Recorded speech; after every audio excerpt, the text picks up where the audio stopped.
In a village deep within the great forest, a competition was held to see who could clear a plot of land the fastest. Two men stepped forward, Silas, a giant of a man with muscles like iron, and Theo, a lean man who looked far less imposing. As the sun rose, Silas began swinging his axe with terrifying power. He didn't stop for water, he didn't stop for breath. He grunted with every strike, his shirt soaked in sweat within the first hour. He looked like the embodiment of hard work. Theo, however, did something strange. Every hour he would sit down on a stump for 10 minutes. He didn't nap. He pulled out a small, rough stone and carefully ran it along the edge of his axe. Silas laughed between swings. "Look at you, Theo. Wasting time sitting while I'm winning." "You're lazy." Theo said nothing, and kept sharpening. By midday, Silas was slowing down. His axe was no longer biting into the wood, it was bouncing off the bark. He had to swing twice as hard to get half the result. His muscles were screaming, but his work was becoming a blunt impact rather than a clean cut. By sunset, Theo had cleared twice as much land as Silas. Silas was collapsed on the ground, his hands blistered and his heart pounding. "How?" he wheezed. "I never stopped. I worked harder than anyone." Theo looked at his sharp, shining axe. "You worked hard at swinging a dull blade, Silas. I worked hard at making sure every swing counted. The time I spent resting on that stump was the most productive work of the day." Many people wear their exhaustion like a badge of honor, but sweat is not a substitute for a sharp mind. If you are exhausted but your tree is still standing, stop swinging. The problem isn't your strength, it's your edge. A young clerk named Julian worked in a massive accounting firm. He was the first to arrive and the last to leave. His desk was piled high with papers, and he moved through the office like a whirlwind, constantly filing, stamping, and running from one room to another. He felt important because he was busy. He felt successful because he was tired. "I am the hardest worker here," he told himself every night as he collapsed into bed. He measured his value by the number of steps he took, and the number of hours he stayed under the fluorescent lights. After 3 years, a promotion became available for the position of senior manager.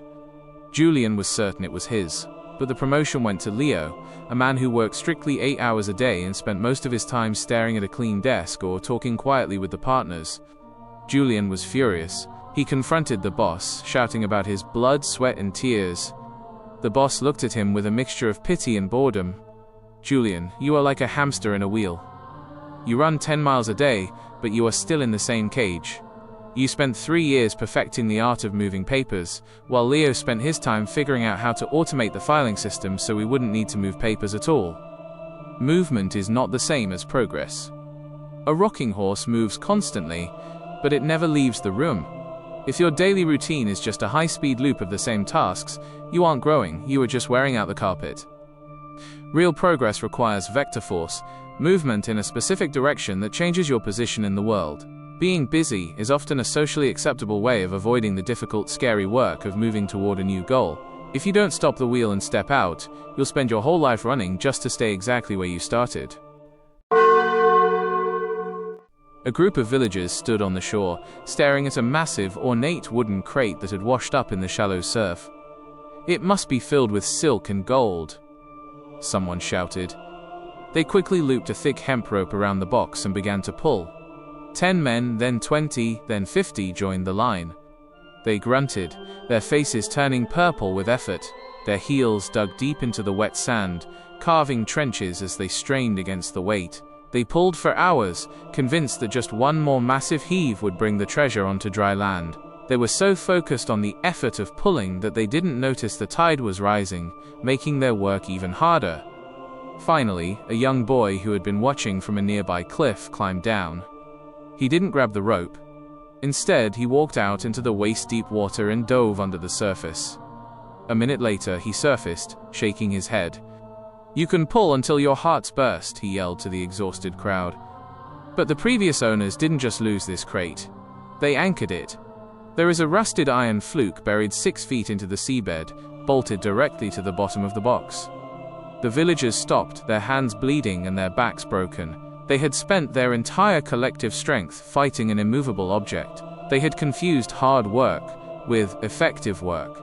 If you don't take the time to look under the surface and see what is holding your goals back, you are just exercising your muscles while staying in the same place. Strength is useless if it is applied to an anchor. Before you pull the rope, make sure the other end is actually capable of moving. Master Bram was the finest clockmaker in the province. For 40 years he had worked in a dim shop, using tiny tweezers and magnifying loops to assemble intricate mechanical movements. He could feel the tension of a mainspring with his fingertips and hear a microscopic misalignment in the gears just by tilting his head. He was proud of his hard work. He believed that the calluses on his hands and the strain in his eyes were the ultimate proof of his value. Machines have no soul, he would tell his apprentices. True quality takes time, pain, and tradition. He refused to look at the new electric lathes or the quartz movements being developed in the city. To him, learning something new was a distraction from doing the work he already knew. One winter, a factory opened 3 streets away. They didn't have master craftsmen, they had technicians who monitored automated presses and digital sensors.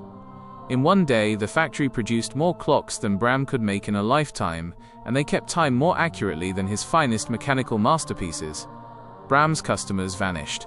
His shop became a museum of dusty gears. He sat at his workbench, still practicing the same techniques, still working harder than the factory workers, but the world no longer had a use for his struggle. He realized too late that his expertise had become a cage. He had spent 40 years perfecting a skill, but 0 years studying the horizon. In a changing world, the real work isn't just repeating what you've mastered, it is the uncomfortable, humbling process of learning what you don't know. When the era changes, it doesn't give you a warning or a head start. It simply moves on. If you stop learning, you aren't an expert. You are just a relic working very hard to stay irrelevant. During the great gold rush of the Black Hills, a prospector named Silas was known as the fastest shovel in the West.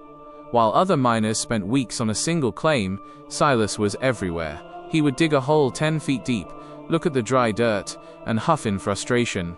"No gold here," he'd bark, moving his tent and tools to the next plot of land. Over 2 years, Silas dug over 500 holes. He covered miles of territory. He was always exhausted, always sweating, and always moving. He told everyone he was the hardest working man in the hills, because he had moved more dirt than anyone else. He felt productive because he was constantly starting something new. At the end of the season, Silas was broke and bitter. He walked past the claim of a quiet, older man who had stayed in the exact same spot for the entire 2 years. The old man was hauling up bucket after bucket of sparkling quartz. Silas was shocked. "I dug right next to you for a week and found nothing," he shouted. The old man pointed down into his deep, dark shaft. "You dug 10 feet and quit." "I dug 10 feet, found nothing, and kept digging for another 50. The gold wasn't spread out across the hill, Silas. It was buried deep under the surface." Silas had spent the same amount of energy as the old man, but he had distributed it so thinly that it never reached the payoff. Many people spend their lives digging wide, starting new projects, new hobbies, and new businesses the moment things get difficult. They have 1,000 shallow holes to show for their hard work, but 0 treasure. True wealth is found at the bottom of the shaft, past the layers of hard rock that make most people quit. If you want the gold, stop looking for a better spot and start digging deeper into the one you're already in.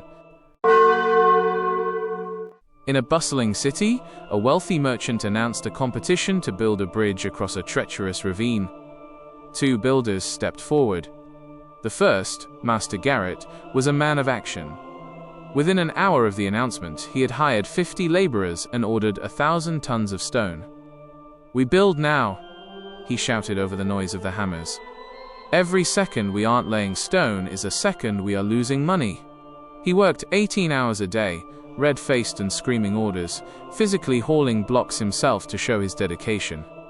To the onlookers, Garrett was the definition of hard work. His progress was visible, loud, and immediate.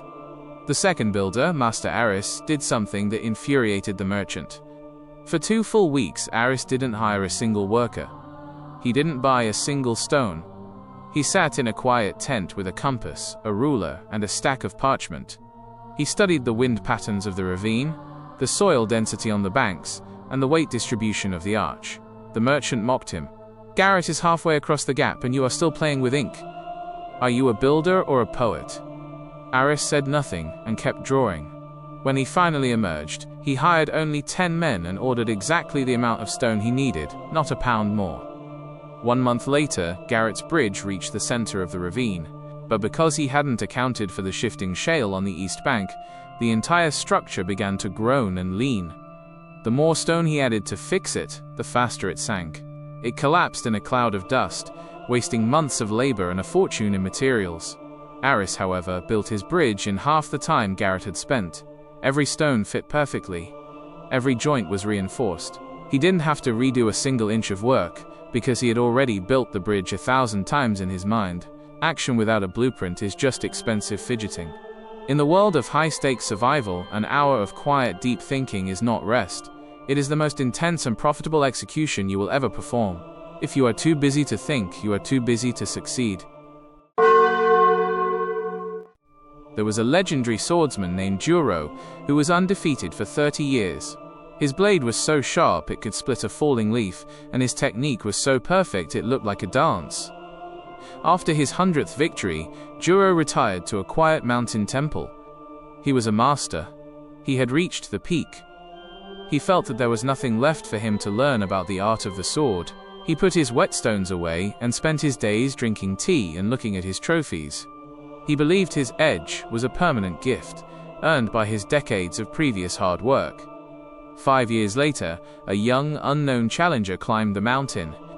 He wasn't as strong as Juro, and his sword wasn't as expensive, but the young man practiced every morning against the waterfall, constantly adjusting his grip and seeking out new ways to move.